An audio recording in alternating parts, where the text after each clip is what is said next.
খুব সুন্দর লাগছে তোমাকে।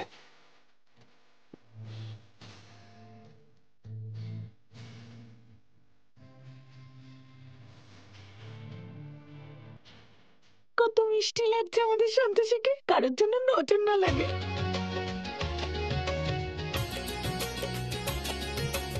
ওম যদেতৎ হৃদয়ং তব তদস্তু হৃদয়ং মম। ওম যদেদং হৃদয়ং মম তদস্তু হৃদয়ং তব। শুভম করতি কলন্নাম আরোগ্যম ধন সম্পদ শত্রু বুদ্ধি বিনাশাৎ বিপজ্যতি নমস্তুতে। ओम ईशकपाति भव, ओम ऊर्जदीपति भव, ओम रायशुषाय त्रिपति भव, ओम माया भवाय चतुष्पति भव, ओम प्रजाभ पंचपति भव।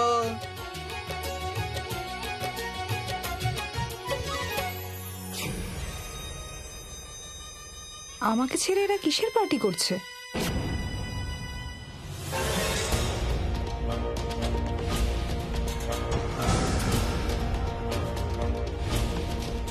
আই হোপ তৃষ্ণার যেন কোনো প্রবলেম না হয়। কামিনী, তুমি চিন্তা করো না, তোমার মেয়ে আগুন আগুন, যে ওর পথে বাধা দেবে তাকে পুড়িয়ে ছাই করে দেবে। মা, এই তৃষ্ণা সন্তোষের বাড়িতে কেন এসেছে?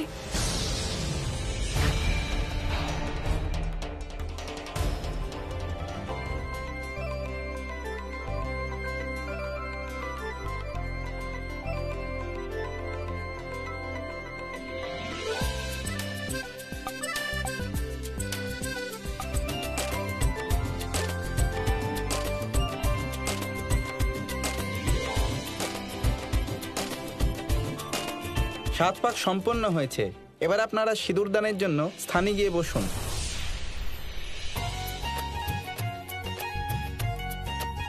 এইসব আচার অনুষ্ঠান তো চলতেই থাকবে, বরং একটু খাওয়া দাওয়া করে নি। ওই পুরোটা তো কাজ করিয়ে করে জীবনটাই শেষ করে দিল।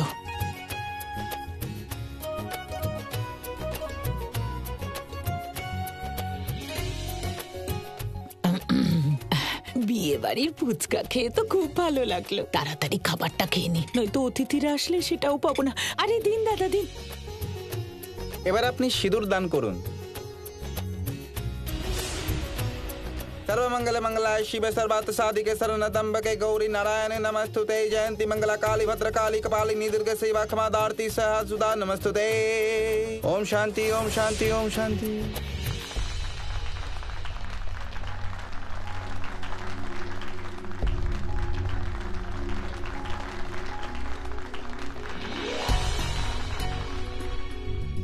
সন্তোষী, ওটা আমার জায়গা, যেটা তুমি কেড়ে নিলে। এর জন্য তোমাকে শাস্তি পেতেই হবে। বিয়ে সম্পন্ন হয়েছে।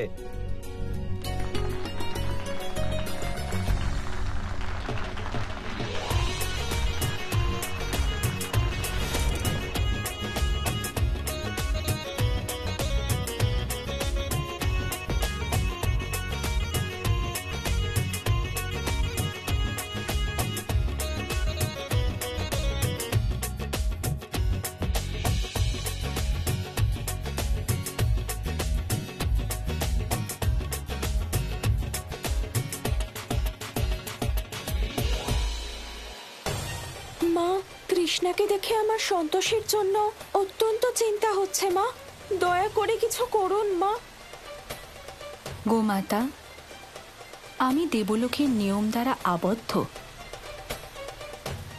যতক্ষণ না সন্তোষী আমার আবাহন করবে বা ব্রহ্মদেব আদেশ দেবেন, ততক্ষণ আমি অসহায়।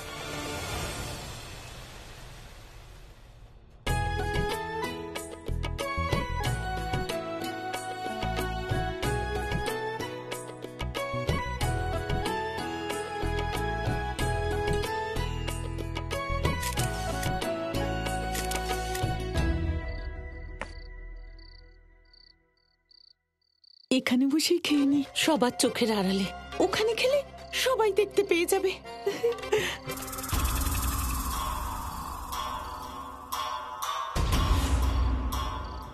দারুণ। আরে বাহ, খুব তাড়াতাড়ি আমি নিজের শিকারকে পেয়ে গেলাম।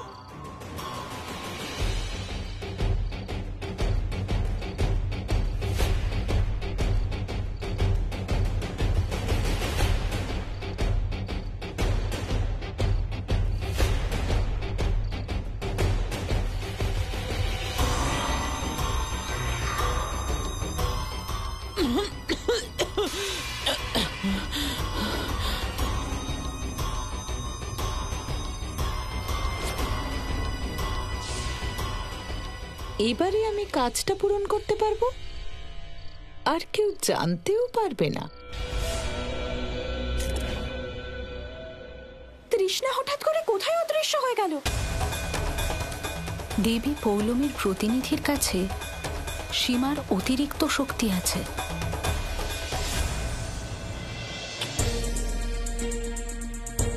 কত দেরি হয়ে গেল, তৃষ্ণা এখনো ফিরল না কেন? আচ্ছা, আর্য আবার ওকে ধরে ফেলেনি তো? না না, এরকম হতে পারে না, কখনোই এরকম হতে পারে না।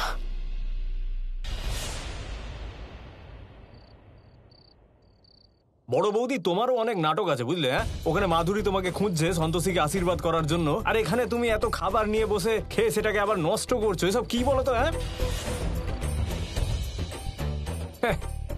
এই বড় বৌদি এরকম ভাবে কেন তাকিয়ে আছে বলো তো? তুমি তো ভালো করেই জানো যে ভেতরে একটা লোক ভিডিও রেকর্ডিং করছে। হ্যাঁ, তাই কাল সবাই দেখতে পাবে যে জেঠিমা তার ভাইজিকে আশীর্বাদ করেনি। হ্যাঁ, যাও এবার ভেতরে যাও, যাও।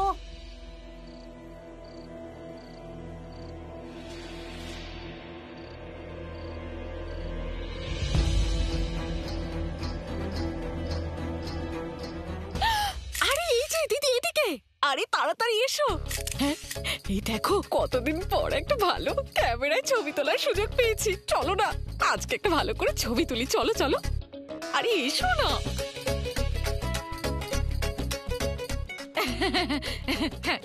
আমি আরে এ কি রে গুড্ডু, একটু সর না। আরে আমিও তো ছবি তুলবো নাকি? চলো না দাদু, সবার সাথে ফটো তুলি। চলো।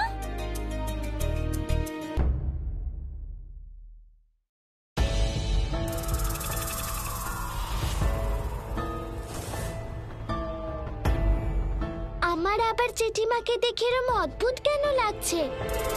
ও বড় মা, আরে কত টাইম নিচ্ছ, তাড়াতাড়ি এসো না, কয়েকটা ফটো তুলে নিয়ে এসো না। উনি আমার দিকে তাকালেই আমার গায়ে কাঁটা দিয়ে উঠছে। এরকম কেন মনে হচ্ছে যে উনি জেঠিমা না, অন্য কেউ? আরে এ কি গো দিদি, এসো না, ছবি তুলবো তো, এসো।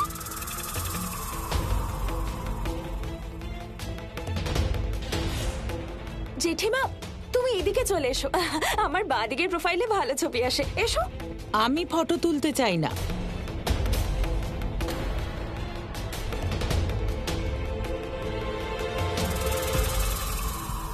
আমার শরীরটা ভালো নেই, আমি একটু বিশ্রাম নিতে যাচ্ছি।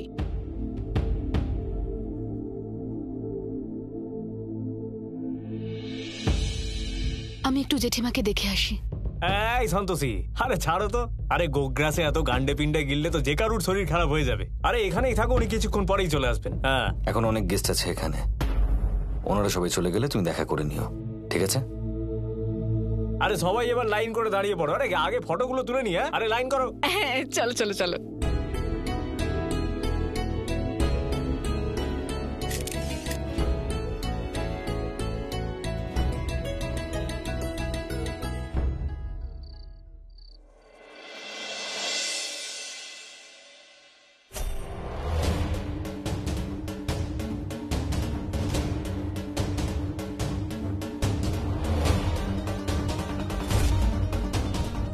সন্তোষীর মৃত্যুবান থেকে তো তুমি বেঁচে গেছো, এবারে আমি তোমায় প্রাণে মেরে ফেলবই।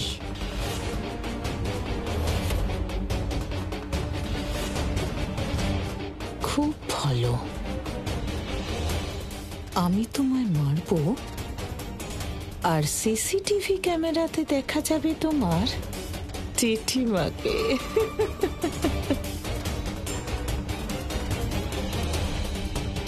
আজ তোমায় কেউ বাঁচাতে পারবে না সন্তোষী।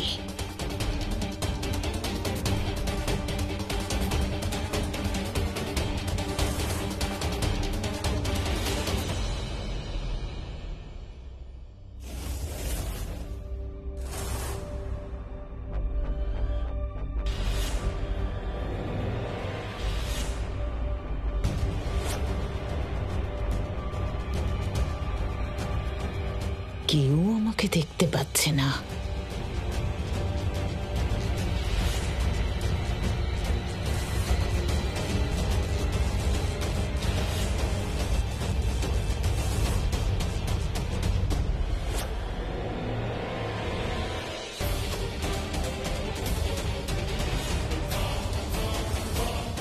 জেঠিমা, তুমি এখানে কি করছো? ও আবার এসে গেছে। আজ আমার পথে যে বাধা সৃষ্টি করবে তাকে আমি ছাড়ব না।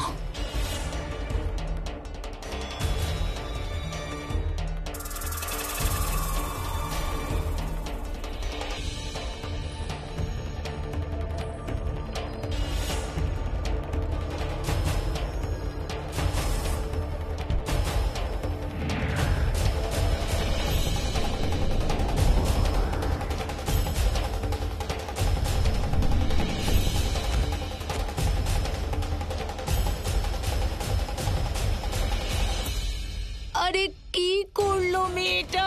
আরে কি জেঠিমা, কি হলোটা কি? বড় বৌমা, জেঠিমা কি হয়েছে? জেঠিমা কি করছিলে তুমি এখানে?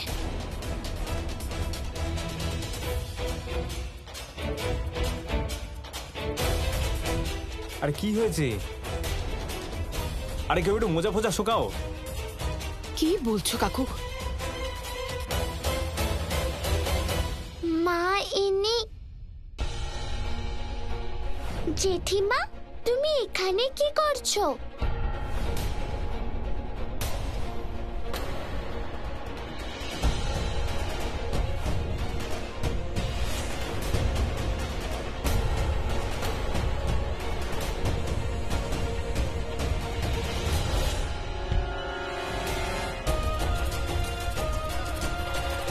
আমি তোমাকে বলেছিলাম না যে ইনি তোমাকে মারতে চান।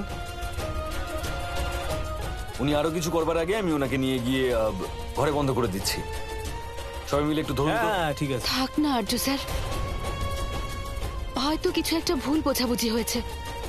আমরাও তো মানুষকে ভুল ভাবতে পারি, তাই না? একটাও কথা বলবে না তুমি। মাঝে আর কোনো কথা বলবে না। সরে যাও এখান থেকে। মাঝে কেউ কোনো কথা বলবেন না, কেউ চিৎকার করবেন না। তুলুন এনাকে। আর্য স্যার, এবার ছেড়ে দিন না, ভবিষ্যতের কখনো করবে না।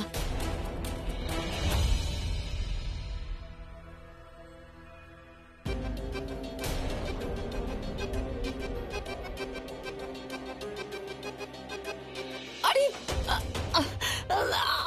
আমায় ছাড়ো, আমায় কেন বেঁধে রেখেছো? আর আপনার কপাল ভালো যে আপনাকে শুধু বেঁধে রাখা হয়েছে। না হলে আমার স্ত্রীকে যে মারবার চেষ্টা করবে না, তাকে আমি প্রাণে। বাবা, এক মিনিট, আমার কথাটা শোনো। কি বলতে চাও তুমি? এনার উপর কেউ ভর করেছিল, যাকে আমি বাইরে বেরোতে দেখেছি। কেউ আছে যে এনাকে দিয়ে এসব উল্টো পাল্টা কাজ করাচ্ছে।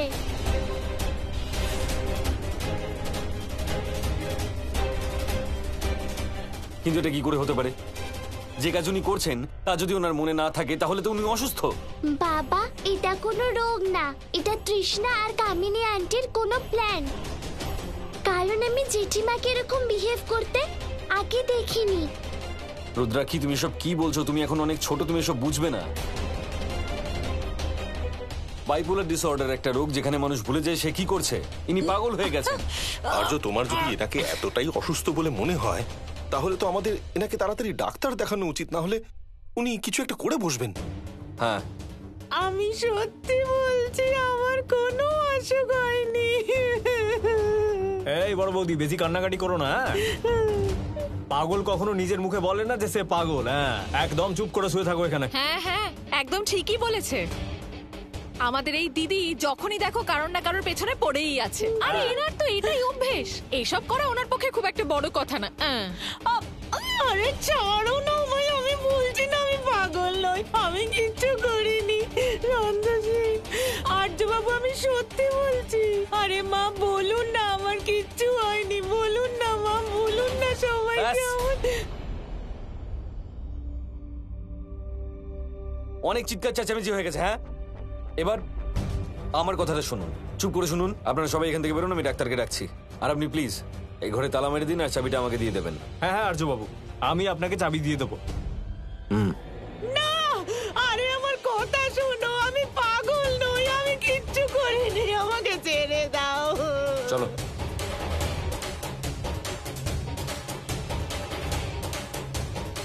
আর্য বাবু, আমার কথাটা শুনুন।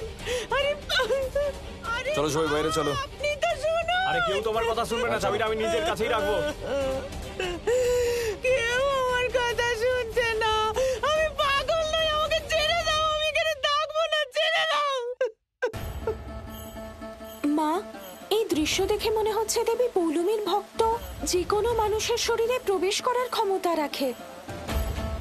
এটা তো সন্তোষীর জন্য অত্যন্ত বিপজ্জনক হতে পারে।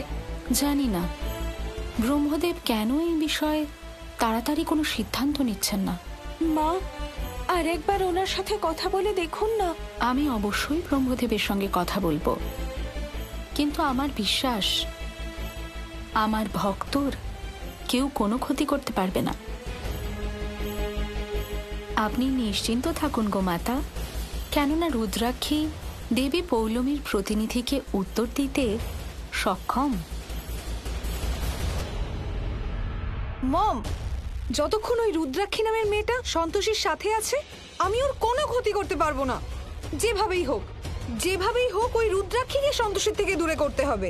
এত চিন্তা করো না তৃষ্ণা, আমি কিছু একটা ভাবছি। আরে আরে ছাড়ো ছাড়ো আমায়, আমি পাগল নই, পাগল নই। দেখুন, আপনি পাগল না সুস্থ সেটা পাগলা গারদে যাওয়ার পরেই জানা যাবে। আমি বলছি তো আপনাকে, আমি পাগল নই। আরে আর্য বাবু, আমার কথাটা বোঝার চেষ্টা করুন। সন্তোষী আমার মেয়ের মতো, ওর ক্ষতি করার কথা তো আমি স্বপ্নেও ভাবতে পারি না। আরে ছোট বল না, আমি বলছি তো আমি পাগল নই। ওই চুরিটা কেন আমার হাতে এসেছে আমি কিচ্ছু বুঝতে পারছি না। মা কিছু বলুন না। আরে মা আবার কি বলবে তোমায়? হ্যাঁ বড় বৌদি, হ্যাঁ আরে মা কি হাতে ছুরি নিয়ে ঘুরছিল নাকি তোমার মতো? তুমি তো ডাকাত সেজে ঘুরছিলে একেবারে বাড়ির মধ্যে। আরে ডাক্তার ম্যাডাম, এত সময় নিচ্ছেন কেন আপনি? হ্যাঁ এইটুকু ইনজেকশন দিয়ে কিচ্ছু হবে না। কোনো গরুর ইনজেকশন নেই আপনার কাছে?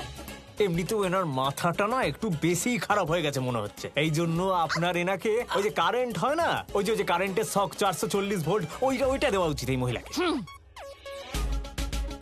আমি ইনজেকশন নেব না, আমি পাগল নই। মা, আরে ধরো, ভালো করে টাইট করে ধরো। আরে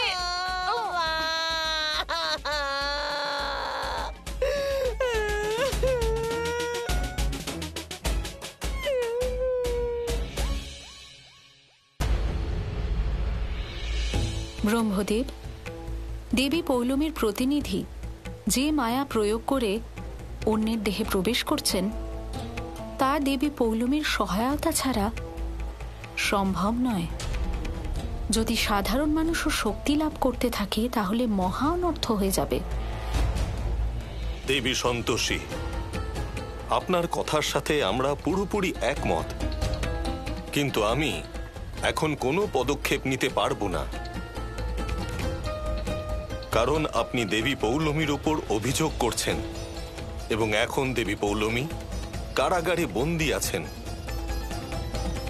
এবং ওখানে থেকে উনি কাউকে সাহায্য করতে পারবেন না। অসহায় হয়ে গেছি আমি এখানে। অসুররাজ, এখানে ব্যতীত করা প্রত্যেক মুহূর্তের কথা চিরকাল মনে রাখবেন, কারণ মুক্তির পর এই মুহূর্তগুলির কথা স্মরণ করে আমরা প্রতিশোধ নিতে পারবো। আশা করছি আমার দ্বারা পাঠানো সেই পত্র শীঘ্রই সবাইকে প্রভাবিত করবে। এর অর্থ এই যে আপনি কোনো নির্ণয় নেবেন না? না দেবী সন্তোষী, বিষয়টা এরকম মোটেই নয়। দেবর্ষি নারদ এই বিষয়ে খোঁজ খবর নিচ্ছেন। শীঘ্রই দেবী পৌলমীর প্রতিনিধিদের বিচারের ব্যবস্থা করা হবে এবং প্রত্যেক অপরাধীকে তার উপযুক্ত শাস্তি দেওয়া হবে।